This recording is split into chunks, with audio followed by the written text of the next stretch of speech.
Hello students, कैसे हैं आप सभी। हम क्लास 10th का chapter number 3 metals and non metals का वीडियो कर रहे हैं। इसमें हमने फर्स्ट पार्ट में किया था physical properties of metals and non metals और उनके फिजिकल प्रॉपर्टी का हम लोगों ने डिफरेंस भी किया था।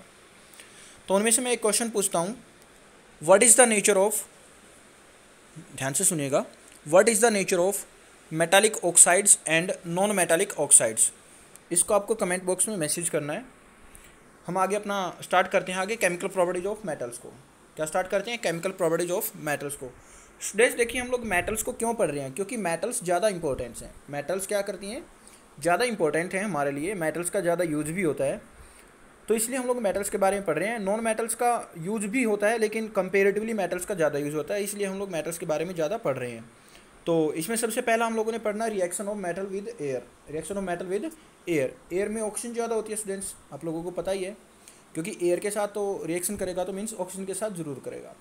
तो कोई भी मेटल होती है, metal combine with oxygen to form metallic oxides.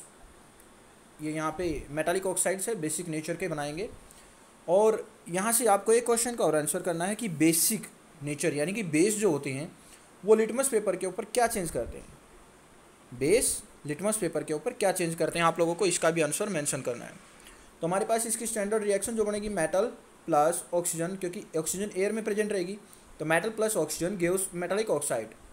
तो मेटालिक ऑक्साइड बनेगा हमारे पास। क्या बनेगा स्टूडेंट्स? मेटालिक ऑक्साइड्स बनेगा। क्या बनेगा उससे? मेटल का ऑक्साइड। क्या बनेगा स्टूडेंट्स? मेटल का ऑक्साइड। तो जैसे हम लोगों ने एक एग्जांपल ले लिया, एल्यूमिनियम जब ऑक्सीजन के अंदर रखा जाता था उसमें Al2O3 एल्यूमिनियम ऑक्साइड बनता है। Similar for copper, copper plus oxygen gives copper oxide या फिर K प्लस ऑक्साइड। तो ये तो हमारे पास ऑक्सीजन के साथ रिएक्शन होगी या फिर एयर के साथ रिएक्शन होगी। प्लस काफ़ी सारी जो मेटल्स होती हैं वो डिफरेंट डिफरेंट रिएक्शन शो करती हैं ऑक्सीजन के प्रति।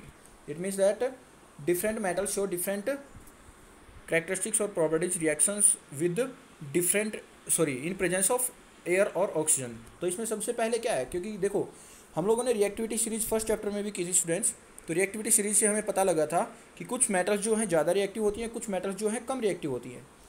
तो उसी से हमें पता लगता है कि ज़्यादा रिएक्टिव मेटल क्या करती हैं और कम रिएक्टिव मेटल क्या करेंगे। तो यहाँ से हमें देखेंगे कि कम रिएक्टिव मेटल और ज़्यादा रिएक्टिव मेटल के ऊपर क्या फ़र्क पड़ता है, और उसी के ऊपर ऑक्सीजन का भी डिफरेंस रहेगा। तो जैसे सबसे पहले है कैच फायर। कुछ मेटल्स ऐसी रिएक्टिव होती हैं, इतनी ज़्यादा रिएक्टिव होती हैं कि अगर हम उनको एयर में रख भी देंगे ना तभी उनको फायर लग जाती है। जैसे सोडियम हो गया, Na जिसका फॉर्मूला, पोटेशियम हो गया जिसका K फॉर्मूला है। ये इतनी विगरसली रिएक्शन करती हैं, इतना विगरसली रिएक्शन करती हैं कि अगर हम इनको ओपन प्लेस में रख भी देंगे ना, खुले में रख देंगे, तो खुले में तो एयर इसके साथ रहेगी, एयर है तो ऑक्सीजन रहेगी, तो वो फायर को कैच कर लेंगे, दे विल कैच फायर। सो हमें इनको आग पकड़ने से बचाने के लिए या फिर जलने से बचाने के लिए हम लोग उसको किस में रखते हैं? इमर्ज करके रखते हैं केरोसिन ऑयल में। केरोसिन ऑयल में क्यों रखा जाता है स्टूडेंट्स? क्योंकि केरोसिन ऑयल के अंदर रखने से उनके अंदर रिएक्शन नहीं हो पाती, वो ऑक्सीजन के कांटेक्ट में नहीं आ पाएंगे। कौन कौन? सोडियम एंड पोटेशियम, क्योंकि वो सबसे ज़्यादा रिएक्टिव आ रहे हैं। फिर आगे आता है प्रिवेंट करोजन। देखो स्टूडेंट्स, जैसा कि हम लोगों ने रिएक्टिविटी सीरीज में किया है, फर्स्ट चैप्टर में भी किया था, थर्ड चैप्टर में भी रिएक्टिविटी सीरीज आएगी, डिस्प्लेसमेंट रिएक्शन में भी आगे करेंगे इसको भी। तो उसमें से हमें पता लगता है कि जो सोडियम पोटेशियम थी वो ज़्यादा रिएक्टिव थी, फिर उससे कम रिएक्टिव आ जाती थी aluminium, zinc, copper, cobalt, calcium, ये सारे के सारे इससे लेस रिएक्टिव आती थी। तो हमारे पास जो होती हैं कुछ मेटल्स के ऊपर ऑक्सीजन की प्रेजेंस में कोरोजन से बचाने के लिए वो अपने ऊपर एक लेयर बना लेते हैं। जैसे प्रिवेंट कोरोजन, जैसे जिंक है, surface of zinc, magnesium, aluminium, lead are covered with the thin layer of their oxides to prevent them from further corrosion, ताकि उनको और ज़्यादा कोरोजन ना लग सके, उनके ऊपर एक लेयर बन जाएगी। जैसे आप लोगों ने कोई भी एल्यूमिनियम का सामान लेके आते हो, अपने घर में अप्लायंस लेके आते हो, तो उसके ऊपर से छोटा छोटा सा थोड़ा सा मैला सा लग जाता है, उसके ऊपर थोड़ा सा उसका हल्की सी लेयर आ जाती है। वो लेयर उसको फर्दर कोरोजन से बचाती है, क्योंकि जितना उसको कोरोजन होना है एक बार हो जाएगा, उसके बाद में उसको कोरोजन नहीं होगा। तो इसलिए उसके ऊपर एक लेयर बनती है, वो फर्दर कोरोजन से हमें हमारे जो मेटल्स हैं उनको बचा लेते हैं। कौन से मेटल को? जिंक को, मैग्नीशियम को, एल्यूमिनियम को और लेड को। ज़्यादातर यही मेटल्स के ऊपर कवरिंग बनती है ऑक्साइड्स की, जो उसको फर्दर कोरोजन से बचाती है। थर्ड पॉइंट हमारे पास आता है फेरस का। Ferrous means iron. देखिए स्टूडेंट्स, सीधी बात है, आयरन बर्न तो नहीं होगा, iron will not burn in air, but iron filings होता है आयरन का पाउडर, अगर हम आयरन के पाउडर को जलाते हैं एयर में तो बहुत वाइग्रसली रिएक्शन करता है, वो इतनी वाइग्रसली रिएक्शन करता है कि उसमें से चिंगारियाँ उठती हुई हमें दिखाई देंगी।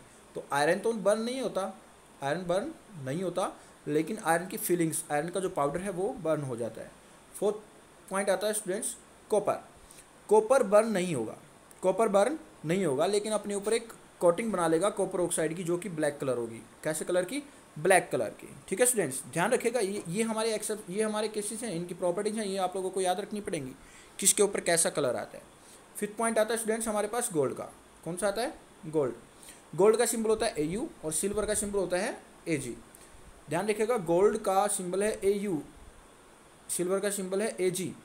ये रिएक्शन ही नहीं करेंगे ऑक्सीजन के साथ। जैसे आप लोगों ने देखा होगा ज्वेलरी वगैरह होती है जो गोल्ड और सिल्वर की बनाई जाती है, because gold and silver are less reactive. आजकल स्टूडेंट्स प्लेटिनम का भी यूज करने लगे हम, PT प्लेटिनम की भी ज्वेलरी आने लगी है। वो भी इसलिए आने लगी है because platinum is also less reactive than gold and silver. ये गोल्ड और सिल्वर से भी कम रिएक्टिव होता है इसलिए। लेकिन स्टूडेंट्स एक प्रॉब्लम आती है यहाँ पे, कुछ ये ऑक्साइड्स जो होते थे ना, मेटल के जो ऑक्साइड होते थे, मेटल का जो ऑक्साइड होता था वो कैसा नेचर का होता था? बेसिक नेचर का होता था। कैसा होता था? Basic nature. और नॉन मेटल का जो होता था ऑक्साइड वो कैसा होता था? एसिडिक नेचर का होता था। कैसे नेचर का? Acidic nature. तो स्टूडेंट्स यहाँ पे ना कुछ मेटल्स ऐसी आई जिनके ऑक्साइड्स हमारे एसिड की तरह एज वेल एज बेस की तरह रिएक्ट करते थे, या फिर दोनों की तरह काम करते थे, या फिर दोनों के साथ रिएक्शन करके सोल्ट एंड वाटर प्रोड्यूस करते थे। तो उन ऑक्साइड्स को हम क्या बोलेंगे? Amphoteric oxide. यानी कि मेटल के वो ऑक्साइड जो एसिड्स और बेस दोनों के साथ रिएक्शन कर सकते हैं, उनको हम क्या बोलेंगे? Amphoteric oxides. तो हमारा नेक्स्ट वाला पॉइंट यही है, amphoteric oxides, the metallic oxides और the metal oxide which react with both acids as well as base to produce salt and water. Neutralisation reaction करेंगे वो एसिड के साथ भी और बेस के साथ भी। उसमें एग्जाम्पल है जैसे एल्यूमिनियम ऑक्साइड। एल्यूमिनियम ऑक्साइड के साथ अगर हम हाइड्रोक्लोरिक एसिड डालते हैं तो उसमें से AlCl3 एल्यूमिनियम क्लोराइड बनेगा प्लस वाटर बनेगा। ये तो सोल्ट हो गया। हमने एसिड के साथ रिएक्शन देख ली, क्योंकि अभी हम लोगों ने किया है। एम्फोटेरिक ऑक्साइड कौन से हैं? जो एसिड्स और बेस दोनों के साथ रिएक्शन करते हैं। तो हमने एल्यूमिनियम ऑक्साइड की पहली रिएक्शन देख ली एसिड के साथ, जिसमें से कोई ना कोई सॉल्ट बना है, यहाँ पे एल्यूमिनियम क्लोराइड बना है प्लस वाटर बना है। सेकेंड हम रिएक्शन देखते हैं इसकी बेस के साथ। किसके साथ स्टूडेंट्स? बेस के साथ। बेस क्या है हमारे पास? ये NaOH, सोडियम हाइड्रोक्साइड बेस है। तो aluminium oxide plus sodium hydroxide gives sodium aluminate plus water. तो ये यहाँ पे फिर से एक सॉल्ट आ गया और वाटर आ गया। यानी कि बेस के साथ भी रिएक्शन करके और एसिड के साथ भी रिएक्शन करके कुछ मेटल के ऑक्साइड, जैसे मेटल का ऑक्साइड था एल्यूमिनियम ऑक्साइड, ये भी मेटल का ऑक्साइड था, तो इसने एसिड के साथ भी रिएक्शन करी, बेस के साथ भी रिएक्शन करी, तो कोई ना कोई सॉल्ट बनाया प्लस वाटर बनाया। तो ऐसे मेटल के ऑक्साइड को हम लोग क्या बोलेंगे? Amphoteric oxide. क्या बोलेंगे स्टूडेंट्स? Amphoteric oxide. फिर आता है next point, reaction of metal with water. देखो ऐसे ही जैसे हम लोगों ने ऊपर देखा था, मेटल ऑक्सीजन के साथ रिएक्शन करके क्या बनाती थी? मेटल ऑक्साइड बनाती थी। लेकिन वाटर के साथ रिएक्शन जब करती है तो वाटर के अंदर, वाटर का फॉर्मूला क्या होता है स्टूडेंट्स? H2O। तो उसमें से ऑक्सीजन के साथ तो मिलकर ऑक्साइड बना लेगा, प्लस जो हाइड्रोजन गैस है वो अलग से इवॉल्व हो जाएगा, निकलेगा। तो metal plus water gives metallic oxide, और मेटल ऑक्साइड प्लस हाइड्रोजन। तो इसमें से मेटल ऑक्साइड बनेगा और हाइड्रोजन गैस निकलेगी। फिर फर्दर जब ये मेटल ऑक्साइड जो बनता है, मेटल ऑक्साइड को फिर से हम अगर पानी के अंदर रखते हैं, वाटर के अंदर रखते हैं, तो उससे क्या बनेगा? Metallic hydroxide. तो हम डायरेक्टली ये भी लिख सकते हैं, metal plus water give metallic hydroxide. हम डायरेक्ट यही भी बोल सकते हैं, metal plus water give metal hydroxide. ठीक है स्टूडेंट्स, तो इससे मेटल का हाइड्रोक्साइड भी बनेगा। एग्जाम्पल में ले लेते हैं, जैसे हमारे पास है फेरस आयरन है, उसको वाटर के अंदर जब रखा जाता है तो उससे फेरिक ऑक्साइड बनता है प्लस हाइड्रोजन गैस इवॉल्व होती है, ये तो ऑक्साइड बन गया। ये रिएक्शन बहुत स्लो होती है स्टूडेंट्स। आयरन की जो रिएक्शन होती है आप लोगों ने देखा होगा, उसको एकदम से कोरोजन नहीं होता, एकदम से जंग नहीं लगता। उसको जंग लगने के लिए धीरे धीरे 6 महीने, 2 महीने, 3 महीने का टाइम लगता है। तो ये रिएक्शन बहुत स्लो है, क्योंकि वाटर के साथ भी कुछ रिएक्शंस बहुत फास्ट होती हैं, कुछ बहुत स्लो होती हैं। जैसे आप लोगों ने देखा है सोडियम और पोटेशियम हमारे बहुत ही रिएक्टिव है। तो सोडियम और पोटेशियम, जैसे नेक्स्ट वाली रिएक्शन हमारी सोडियम की ही हम लोगों ने ले रखी है, Na plus H2O gives NaOH plus hydrogen gas. ये रिएक्शन बहुत फास्ट है स्टूडेंट्स। कैसी है ये? बहुत फास्ट रिएक्शन है। कैसी है स्टूडेंट्स? ये फास्ट। जैसे ऊपर वाली स्लो रिएक्शन थी फेरस वाली, ये वाली बहुत फास्ट है। ये इतनी फास्ट है और इतनी वाइग्रस है कि इसमें से जो हाइड्रोजन गैस जो निकलती है ना, ये फायर को कैच कर लेती है, और ये एक्जोथर्मिक भी रिएक्शन है। कौन सी रिएक्शन है? एक्सोथर्मिक रिएक्शन है। इसमें से इतनी सारी हीट निकलती है, इतनी सारी वार्म निकलती है कि जो ये हाइड्रोजन गैस यहाँ से इवॉल्व हो रही है ना सोडियम को वाटर के अंदर डालने से, तो ये फायर को भी कैच कर लेती है। तो इसलिए ये बहुत वाइग्रस रिएक्शन है स्टूडेंट्स सोडियम की वाटर के साथ। और इसलिए सोडियम को वाटर के अंदर भी नहीं रखा जाता और एयर के अंदर भी नहीं रखा जाता। उसको किस में डिप करके रखा जाता है, फिर इमर्स करके रखा जाता है स्टूडेंट्स केरोसिन ऑयल के अंदर, ताकि वो फायर को कैच ना कर सके। नेक्स्ट वाली रिएक्शन है हमारे पास कैल्शियम की वाटर के साथ जब रिएक्शन होती है तो कैल्शियम हाइड्रोक्साइड बोलते हैं। कैल्शियम हाइड्रोक्साइड को और क्या बोला जाता है स्टूडेंट्स, दूसरा नाम क्या होता है इसका, स्लैक लाइम। क्या होता है, स्लैक्ड लाइम। क्या बोलते हैं इसको, स्लैक्ड लाइम। क्या बोलते हैं स्टूडेंट्स, स्लैक्ड लाइम बोला जाता है। ठीक है स्टूडेंट्स, आगे आता हमारे पास metal react with different forms of water. देखिए हम लोगों ने अभी रिएक्शन की थी कि वाटर के साथ रिएक्शन होगी, लेकिन सारी की सारी जो मेटल्स हैं वो सिमिलर रिएक्शन नहीं करती, सिमिलर रेट से रिएक्शन नहीं करती। कुछ ऐसी होती है जो कोल्ड वाटर के साथ रिएक्शन करती हैं, जैसे हमारी हाई रिएक्टिव मेटल्स होती हैं। कुछ ऐसी होती हैं जो हॉट वाटर के साथ करती हैं, कुछ ना ही कोल्ड के साथ करेंगी ना ही हॉट के साथ करेंगी। तो उसके बारे में हम पढ़ते हैं। Metals react with different forms of water. जैसे हाई रिएक्टिव मेटल्स हैं पोटेशियम, सोडियम एंड कैल्शियम, ये कोल्ड वाटर के साथ भी रिएक्शन कर लेते हैं। तो स्टूडेंट्स इनकी जो रिएक्शन है वो बहुत ही वेगरस है। ये नोट डाउन कर लेना स्टूडेंट्स। वैसे जो आपके नोटबुक साथ के साथ रखना, फिर भी आपको जो नोट्स हैं वो पीडीएफ में प्रोवाइड कर रखे हैं, आप लोग नीचे डिस्क्रिप्शन लिंक से आप लोग डाउनलोड कर सकते हो। फिर भी फर्दर कोई प्रॉब्लम आती है तो मेरे को व्हाट्सएप नंबर पे कॉल कर सकते हो। व्हाट्सएप नंबर भी नीचे कमेंट बॉक्स में डिस्क्रिप्शन बॉक्स में गिवन है। तो जो सोडियम, पोटेशियम, सोडियम और कैल्शियम है, ये कोल्ड वाटर के साथ भी रिएक्शन कर सकते हैं और ये बहुत ही वाइग्रस रिएक्शन है क्योंकि ये ज़्यादा रिएक्टिव मेटल्स हैं। फिर आगे आते हैं सेकंड पॉइंट, मैग्नीशियम जो होती है। मैग्नीशियम कोल्ड वाटर के साथ रिएक्शन नहीं करेगा बल्कि हॉट वाटर के साथ रिएक्शन करेगा। मैग्नीशियम किसके साथ करेगा, हॉट वाटर के साथ, क्योंकि स्टूडेंट्स इनकी रिएक्टिविटी के ऊपर डिपेंड करता है कि कौन सा किस फॉर्म ऑफ वाटर के साथ रिएक्शन करेगा। फिर थर्ड आता है aluminium, zinc and ferrous iron. ये ना ही तो कोल्ड के साथ करेंगे ना ही हॉट वाटर के साथ करेंगे, ये करेंगे सिर्फ स्टीम के साथ। स्टीम क्या होता है स्टूडेंट्स, जैसे हम वाटर को गर्म करते हैं तो उसमें से जो भाप निकलती है ना, ये उसके साथ रिएक्शन करेंगे। किसके साथ करेंगे, स्टीम के साथ रिएक्शन करेंगे। कौन कौन, एल्यूमिनियम, जिंक एंड आयरन, ये स्टीम के साथ रिएक्शन करेंगे। ना ही तो ये कोल्ड के साथ कर सकते, ना ही ये हॉट वाटर के साथ कर सकते। फिर आगे आता है स्टूडेंट्स कैल्शियम। कैल्शियम का ऊपर भी पढ़ा था हम लोगों ने, ये कैल्शियम यहाँ पे पढ़ा था। तो कैल्शियम एंड मैग्नीशियम, ये क्वेश्चन आता है स्टूडेंट्स, कैल्शियम वाला क्वेश्चन आता है। कैल्शियम के नाम से ज़्यादा पूछा जाता है कि वो वाटर के ऊपर फ्लोट क्यों करता है। जब कैल्शियम को हम वाटर में डालते हैं तो वहाँ से बबल्स फॉर्म क्यों होते हैं, कैल्शियम ऊपर क्यों फ्लोट करने लग जाता है। इसका आंसर क्या रहेगा स्टूडेंट्स, चाहे कैल्शियम आ जाए चाहे मैग्नीशियम आ जाए, दोनों में होता है, लेकिन जो आपका क्वेश्चन आता है इंपॉर्टेंट वो ज़्यादातर कैल्शियम के नाम से आता है। तो calcium and magnesium float on water as, क्यों, क्योंकि उसमें से बबल्स तो निकलेंगे। जैसे हम लोगों ने ऊपर पढ़ा था कि कोई भी मेटल है वो वाटर के साथ रिएक्शन करेगा तो उसमें हाइड्रोजन गैस के बबल्स निकलेंगे। तो जो bubbles of hydrogen gas stick on their surface, तो जो मैग्नीशियम और कैल्शियम था उनके सरफेस के ऊपर चिपक जाएगा और हाइड्रोजन गैस के बबल्स के साथ वो बाहर ऊपर की तरफ फ्लोट करने लग जाएंगे। लास्ट वाला पॉइंट्स आता है students, gold, silver, copper, lead, ये बहुत ही रिएक्टिव होते हैं। ये ना ही तो हमारे कोल्ड के साथ करेंगे ना ही हॉट के साथ करेंगे। अब यहाँ से एक क्वेश्चन और आता है स्टूडेंट्स, बहुत इंपॉर्टेंट, कॉपर वाला। जो हमारे वेसल्स होते हैं या फिर बॉयलर्स होते हैं, बॉयलर्स वो होते हैं स्टूडेंट जिनमें पानी को गर्म किया जाता है, क्या बोलते हैं उनको, बॉयलर्स। तो बॉयलर्स जो बने होते हैं वो कॉपर के बने होते हैं, स्टील या फिर आयरन के क्यों नहीं बने होते। स्टील में आयरन भी मिक्स होता है स्टूडेंट्स, तो स्टील या फिर आयरन का क्वेश्चन आता है। ज़्यादातर स्टील का क्वेश्चन पूछा जाता है कि स्टील के क्यों नहीं बने होते, क्योंकि स्टील के अंदर एक प्रोडक्ट क्या होता है, एक स्टील एक एलॉय होता है जिसमें आयरन यानी कि फेरस भी मिला होता है। तो क्वेश्चन आता है students, why boilers are made up of copper not of steel और आयरन।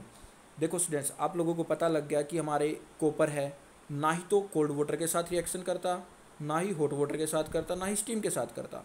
तो ये रिएक्शन करता ही नहीं है, does not react with water, ये रिएक्शन ही नहीं करेगा। तो रिएक्शन नहीं करेगा तो इसके ऊपर कोई भी कोरोजन नहीं लगेगा। जबकि आयरन होता वो रिएक्शन कर लेता और कोरोड हो जाता। तो इसलिए कॉपर को यूज किया जाता है, because copper do not react with cold water as well as hot water and not steam. तो कॉपर रिएक्शन नहीं करता, hence boilers are made up of copper not of steel. तो ये आपका स्टूडेंट्स करना है आप लोगों को, ये यहाँ तक आपका टॉपिक होता है कवर। आगे हम फिर से करेंगे, लेकिन उससे पहले आप लोगों को रिएक्टिविटी सीरीज ये साइड में गिवन है, ये आपको लर्न कर लेनी है और लिख लेनी है। इसको याद करने का भी एक तरीका दिखा रखा है स्टूडेंट्स। नेक्स्ट वाली वीडियो से पहले आप लोगों को ये ज़रूर करना पड़ेगा। ये रिएक्शन को, इसको रिएक्टिविटी सीरीज को याद करने का तरीका भी बनाया स्टूडेंट एक। Please stop calling me a careless zebra instead try learning how copper save gold platinum.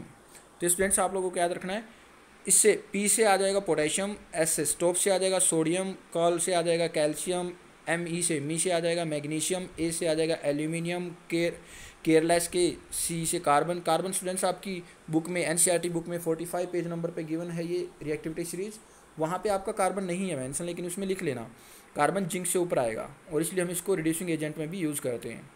तो जेब्रा से आ जाएगा जिंक, इंस्टीड से आ जाएगा आयरन क्योंकि इंस्टीड आई आयरन आई, तो इसका सिंबल बनता है एफ ई। ट्राई से आ जाएगा स्टूडेंट्स टीन, ट्राई से क्या आ जाएगा टीन। लेड लर्निंग से आ जाएगा लेड, लेड का सिंबल है पी बी।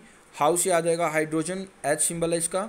कॉपर, सिल्वर का सेव से silver, gold H T, platinum का पी टी सिंबल है। तो स्टूडेंट्स ये आप लोगों को रिएक्टिविटी सीरीज याद करने का भी तरीका बता दिया है, लर्न करने का एक शॉर्ट मेथड है, आप लोग इसको भी देख सकते हो। नीचे लेस रिएक्टिव है, ऊपर मोर रिएक्टिव है, यानी कि ऊपर से नीचे आएंगे तो रिएक्टिविटी कम होगी और नीचे से ऊपर जाएंगे तो रिएक्टिविटी बढ़ेगी, यानी कि ऊपर वाली मोर रिएक्टिव मेटल्स है, नीचे वाली लेस रिएक्टिव मेटल्स हैं। तो स्टूडेंट्स इसके बारे में फिर से पढ़ेंगे हम दोबारा से। पहले आप लोग रिएक्टिविटी सीरीज याद कीजिए। सिर्फ और सिर्फ हम एक और रिएक्शन ले रहे हैं, reaction of metal with acid, कि अगर हम मेटल के अंदर एसिड डाल देते थे फिर क्या होगा।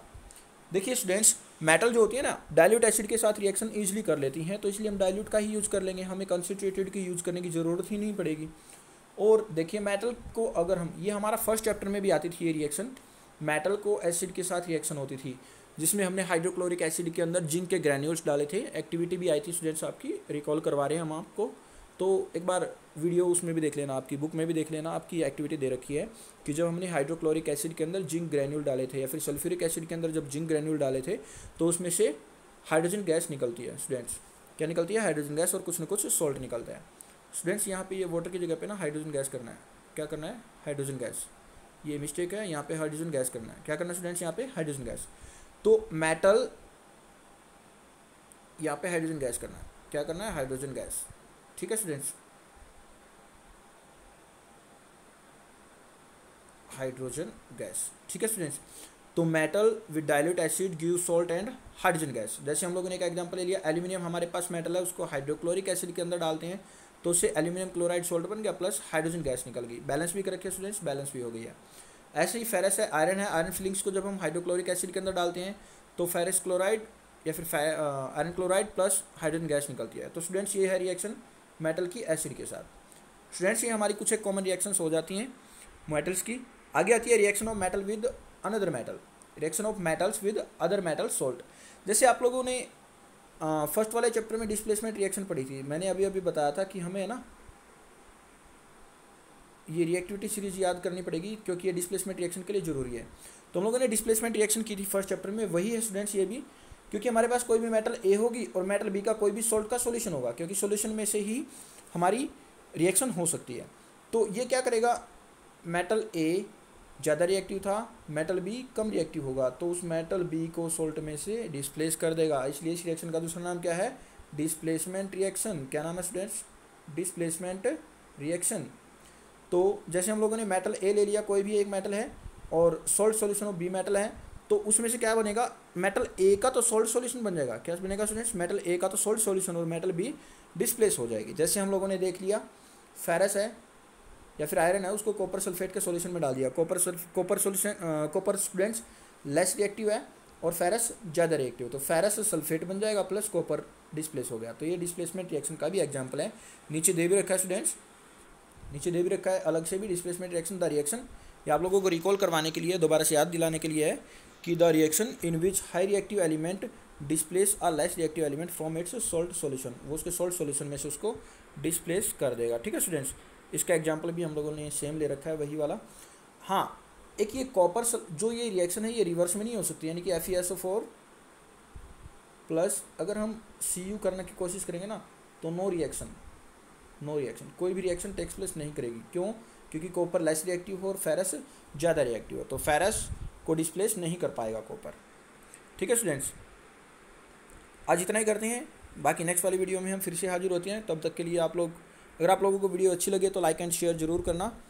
और चैनल को सब्सक्राइब करना, ताकि आप लोगों को फिर से फर्दर एज इट इज़ आपको क्लासेस मिलती रहें, अच्छी अच्छी क्लासेस मिलती रहें। आपको जो भी डाउट्स है आप लोग मेरे को कमेंट बॉक्स में मैसेज कर सकते हो, या फिर व्हाट्सएप नंबर गिवन है स्टूडेंट्स, नोट्स में भी गिवन है और डिस्क्रिप्शन लिंक में भी गिवन है, आप लोग मेरे को मैसेज भी कर सकते हो। तो स्टूडेंट्स आज की क्लास हुई है, तो उस क्लास में से मैं एक क्वेश्चन और पूछ लेता हूँ कि जो कॉपर के ऊपर ऑक्साइड की कैसी कवरिंग आती है, what is the colour of copper oxide, what is the colour of copper oxide. तो स्टूडेंट्स आज के लिए क्वेश्चन 3-4 हो चुके हैं, 2-3 क्वेश्चन स्टार्टिंग में वीडियो में है, एक क्वेश्चन ये है, इनके आंसर आप मेरे को ज़रूर करना। और thank you, have a nice day, अपना ख्याल रखना स्टूडेंट्स। आगे वीडियो में फिर से हम हाजिर होते हैं, तब तक के लिए good luck, all the best.